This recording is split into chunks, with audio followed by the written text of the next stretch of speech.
Total War and modding are two things that go together pretty much like salt and vinegar on chips. There is a long and illustrious history of modding, and just a quick shout out to all of the champions that do this. Even after Total Warhammer 3 is done, we will still be playing retreads of the game or complete revamps thanks to the modding community.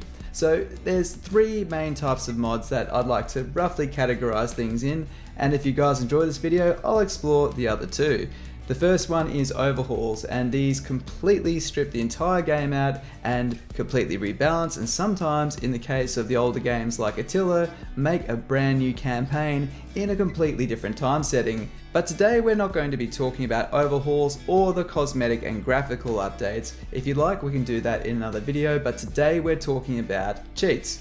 And today we're going to go through 10 different mods that either strip out elements that might be a bit overwhelming for you as a new player, or just elements you might not want to deal with to refine your gaming experience. I'm also going to tell you how using these mods to effectively cheat, at least in the early stages, might even improve your gameplay. Welcome to Melbourne Plot Armor, and these are my top 10 mods to make the game easier for Total War Warhammer 2.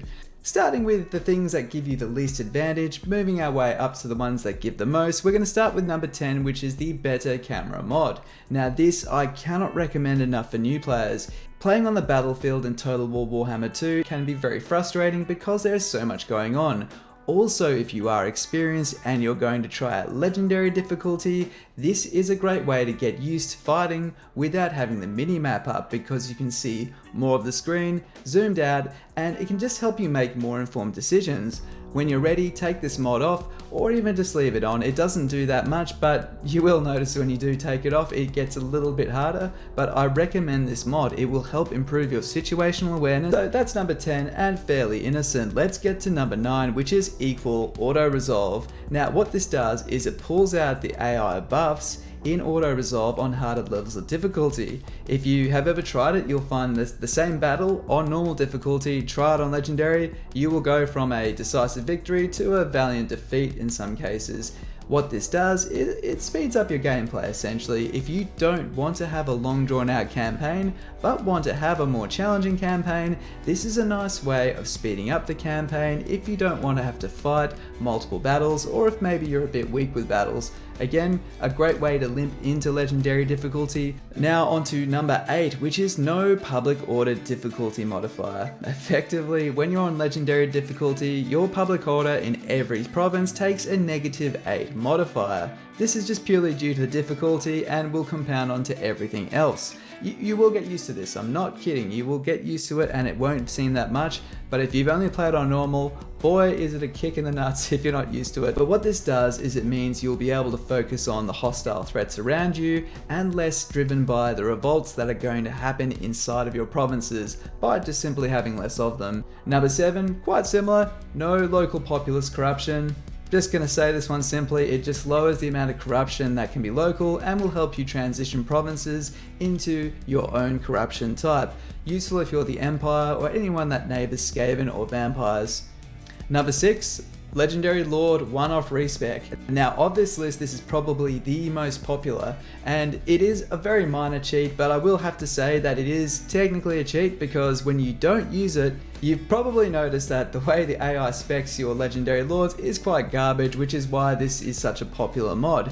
However, once you have confederated a Legendary Lord, it takes you probably 5 or 10, even 15 turns to get those levels, to get them optimally spec'd. I'm not going to lie, this mod does neuter some of the challenge because you simply confederate a Lord and can then instantly get all of their best traits, which are usually in their personal lines. But honestly, it's quite an innocent one, and I'm hoping that in the third game they introduce something that maybe shows re-education. You maybe take the Lord away for 5 turns, you maybe cut away 5 of their levels and then get to respec the whole lot. Some mechanic which means you don't just get all the best skills for free. Number 5, which is the Force Confederations. You can beat people into a confederation, and instead of raising or occupying their final settlement, you can force their confederation.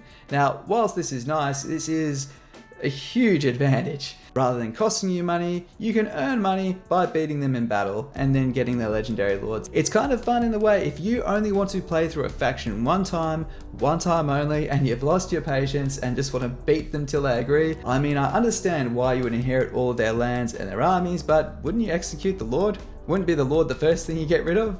But despite that, it's fine, it's fun, and if, like I said, if you want to make sure you get all the lords in a single playthrough, if that's all you want, I would definitely get this. Number 4, recruit defeated legendary lords. Now, this is great because once again, you don't need to spend money. I really recommend this for newer players who might not know where all the legendary lords are, or if you don't want to spend money on sending agents around the map attracting attention, you can just wait for them to die. It's a great way of ensuring you will get all the legendary lords in your first playthrough without spending gifts or spending upkeep on agents to go and discover them. Now we're hitting the top 3, and these are the ones that really do impact the experience, but they will make things a lot easier for you. If you've struggled with Total War and have all of these on, these first 3 are the ones I would peel away one at a time to try and give yourself a bit more challenge in drips and drabs rather than being slogged. So the next one, number 3, no extra upkeep. Supply lines are Total War Warhammer's way of stopping you from just spamming units of basic spearmen and going around the map auto-resolving Rome 2 style. The way it does this is it means every single additional army on Legendary will increase the overall upkeep by 15%. It does encourage the player to build meaningful armies, and for that I think it's kinda cool, but it is brutal. You have to be so careful not to open up too many fronts because you can't afford to defend them. Additionally, with that public order penalty on Legendary difficulty, you'll also have revolts. Having no extra upkeep means you can just raise lords in any place you need, deal with any revolts, deal with any border issues. It really eases the tension off you. Now, the AI factions do also get no extra upkeep, but they don't make the same use of it as you do. Number 2, no climate suitability.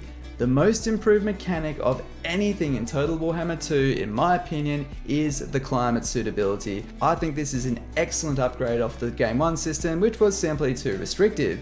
You can expand anywhere you want, but you as the player must make difficult decisions on whether you will get the return on this territory by virtue of the fact it will take longer to recruit, longer to build, and everything will effectively cost you more or be less beneficial.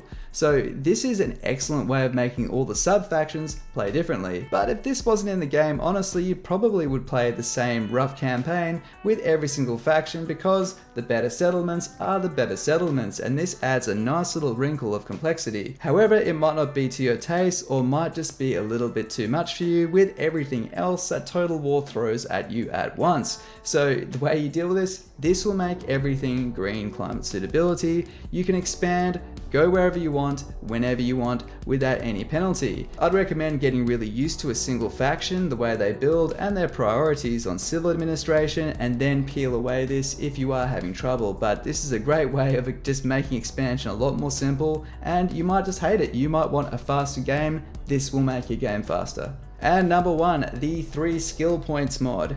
This is by far the most overpowered one for the player because, well, let's face it, there's a mod to respec the legendary lords because the AI does not do it properly. Well, first of all, the characters, meaning heroes and lords, are typically the cornerstone of most factions' power. The more you have at a high level, the more easy time you're going to have. Also, magic is incredibly powerful in this game. Being able to get a mage with burning head and on a horse in just a few levels is just ridiculously powerful, but this is a great mod for experimentation or learning a faction quickly. You can actually test out all the high level abilities, see how things tend to work, see what mount options work. You get a great way of exploring lords, heroes, and the legendary lords. So if you're wanting to learn a faction quickly, this is an excellent way to give you a full tasting of that faction and its different lord and hero options. So combine that with the other ones on this list. If you want a nice breezy playthrough which still will give you enough Total War with all the flavor, these are the lot of 10 I would recommend for you. As you get better at the game and more comfortable, I would say literally from number 1, start peeling them off one by one. And there might be some of these that you still use. For example, Total War Attila, I think needs mods. I hate vanilla Grand Campaign Total War Attila. Sucks because I love the time period, but I just can't get behind the idea of a Roman Empire abandoning half its territory and burning all its churches. Call me a purist. But I use mods to give myself the experience that I enjoy, that allows me to roleplay, and it's what I do to have fun. And if you use any of these, all of them, if you're a legendary level player and use them, do what makes you have fun. There is no right or wrong way to play this. And more importantly, if you're a new player, by taking out some elements of the challenge from the game, it allows you to focus on others so it's less overwhelming. Jumping between the difficulties in this game is pretty janky, to be honest, and I think this is a good way of finding a certain difficulty too difficult and being able to soften that blow and then peel back that difficulty, or if that's how you like to run your campaigns, or it might even be you just want to try a faction and just have an absolute blast, which these 10 mods will allow you to do.